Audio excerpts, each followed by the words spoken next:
We now know the names of 2 U.S. service members killed in action in recent days as the war with Iran drags on. The Pentagon has named First Lieutenant Tyler James Feehan and Private Isabella Gonzalez as 2 of the 3 fallen soldiers. Overnight, the U.S. conducted its 9th straight evening of strikes against Iran. President Trump says the attacks have been in honor of the soldiers who were killed. On Saturday, a U.S. service member was killed in Iraq during what's described as a controlled detonation of an Iranian drone.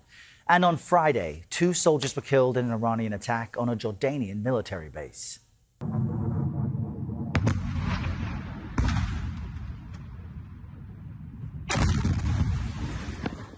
Now, that video appears to show the moment Iranian missiles hit the base. A 3rd U.S. service member is still missing in action there.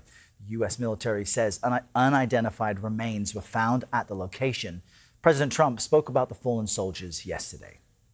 We feel very badly, but you know, those great people, those great patriots were out there fighting that Iran cannot have a nuclear weapon.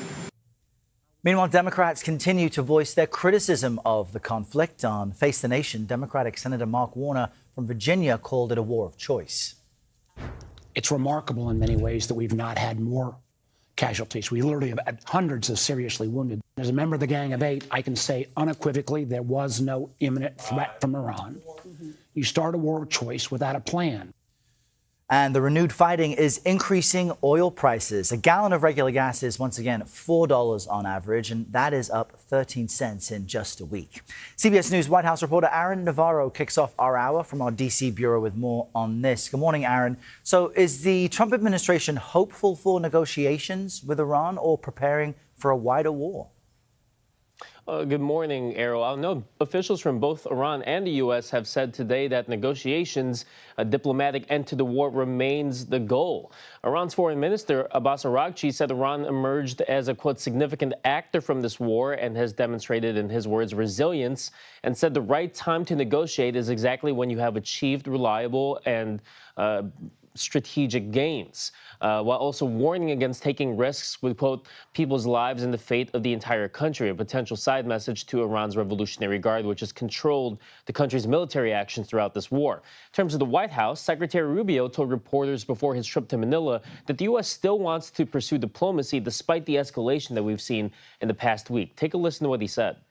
The United States always remains open to a diplomatic solution. We've tried multiple times with Iran, and we'll continue to try. If that door opens, we'll be happy to see it open. But and they continue to send signals that they want to talk, that they want to negotiate, but their behavior is what we're responding to. And their behavior is they're launching missiles and drones against ships. Now, despite this talk of diplomacy, Rubio referenced the current reality, which is that there are no official talks planned. There are continued strikes at ships crossing the strait. Iran's Revolutionary Guard said today that 2 oil tankers exploded in the waterway without claiming direct responsibility. And President Trump has said that this week in particular, if a deal is not reached, there would be U.S. strikes on Iranian civilian infrastructure, bridges, and power plants. So while there are officials on both sides trying to keep diplomacy alive, there remains plenty of obstacles in the way in terms of using that to actually end the war. All right, Aaron, in our D.C. bureau. Thank you for that, Aaron. Let's examine this now with Robert Murrett. He's a retired Vice Admiral for the U.S. Navy and a professor at Syracuse University. Good morning, Admiral. So what do you make of the deadly weekend that we've just witnessed? You got Iran killing 1 U.S. service member in Iraq and 2 in Jordan. Yeah, Errol, great question. I think it's pretty clear that we've entered a new phase of the war just with the attacks that we've had for 9 straight days now. It's depending on how you want to count them, it's probably phase 4 of the U.S. and Iranian war.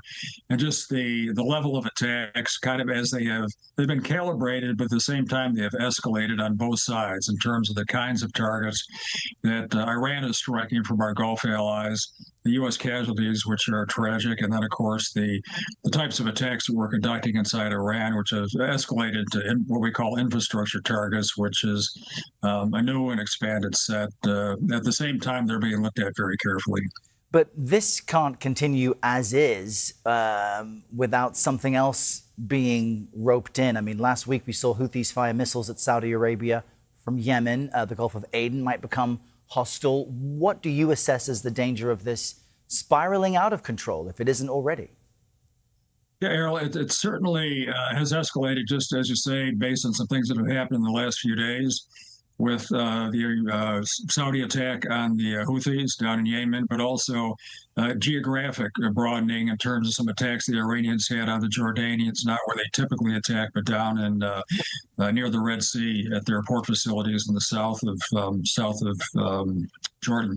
So both the nature of the attacks and the geographic scope. And we don't want to underestimate the impact that it's having on all our Gulf allies and, of course, the economic impact from them. Final comment I would make, Errol, is that the pain tolerance by the Iranians is pretty high. We're seeing evidence of that now. It's gratifying to see the good remarks from Secretary Rubio about wanting a diplomatic solution, but those are going to be tough talks. And it's clear that the Iranians feel at this point, whether it's accurate or not, that they can negotiate in our diplomatic talks from a position of strength. And we'll have to see how that turns out. Yeah, and as we've reported, no official talks scheduled yet, but yeah, we're certainly hopeful for a peaceful resolution. Admiral, thank you very much for being with us this Monday. Best wishes, Errol.